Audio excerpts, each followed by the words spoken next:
পরিবেশ ও বিজ্ঞান বই থেকে অত্যন্ত গুরুত্বপূর্ণ প্রশ্ন উত্তর নিয়ে চলে এসেছি।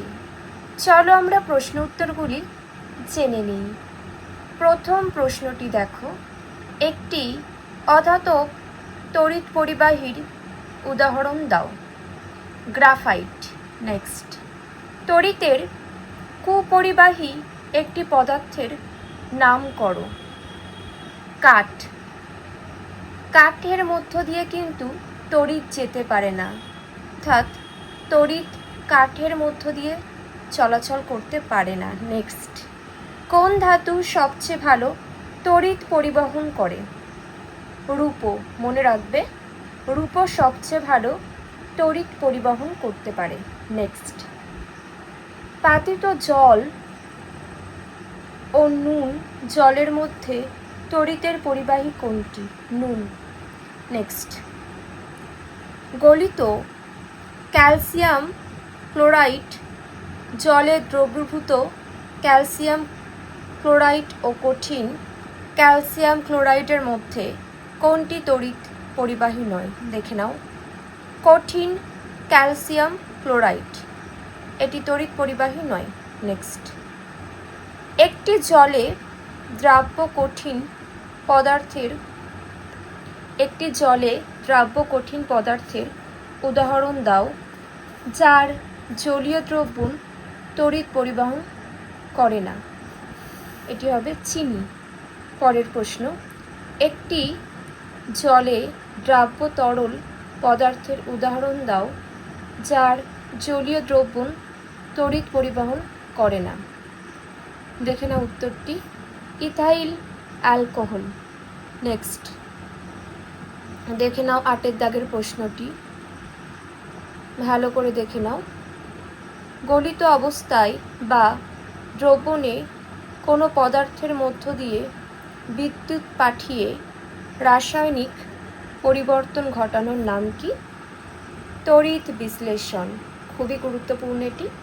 নেক্সট, তড়িৎ বিশ্লেষণের ফলে তড়িৎ বিশ্লেষ্য পদার্থের কী ধরনের পরিবর্তন ঘটে? রাসায়নিক পরিবর্তন ঘটে। নেক্সট, তড়িৎ বিশ্লেষণে কোন শক্তিতে রূপান্তরিত হয়? তড়িৎ বিশ্লেষণে তড়িৎ শক্তি রাসায়নিক শক্তিতে রূপান্তরিত হয়।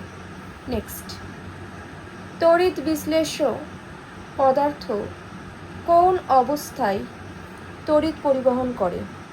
তড়িৎ বিশ্লেষ্য পদার্থ গলিত বা জলে দ্রবীভূত অবস্থায় তড়িৎ পরিবহন করে। পরবর্তী প্রশ্ন, তড়িৎ বিশ্লেষ্য পদার্থ কিসের মাধ্যমে তড়িৎ পরিবহন করে? তড়িৎ বিশ্লেষ্য পদার্থ আয়নের, ক্যাটায়ন ও অ্যানায়নের মধ্য দিয়ে তড়িৎ পরিবহন করে।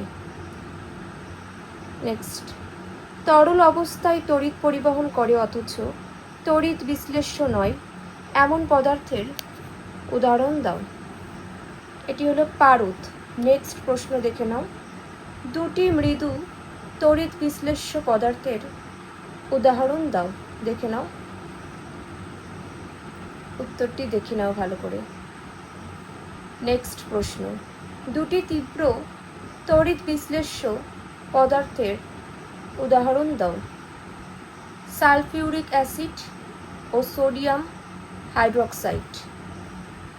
নেক্সট, ভিনিগারের জলীয় দ্রবণ তীব্র না মৃদু তড়িৎ বিশ্লেষ্য? দেখে নাও, ভিনিগার প্রকৃতপক্ষে অ্যাসিটিক অ্যাসিড হওয়ায় জলীয় দ্রবণ মৃদু তড়িৎ বিশ্লেষ্য। যে তথ্যগুলি আলোচনা করে দিলাম প্রত্যেকটা ভীষণ গুরুত্বপূর্ণ।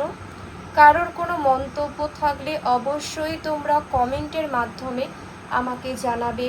সবাই খুব ভালো থেকো, মন দিয়ে পড়াশোনা করো। আর যদি মনে হয় কোথাও কোনো ভুলভ্রান্তি মনে হচ্ছে সেটাও জানাতে পারো, কারণ মানুষ মাত্রই কিন্তু ভুল ত্রুটি থাকে। আজ এতটুকুই।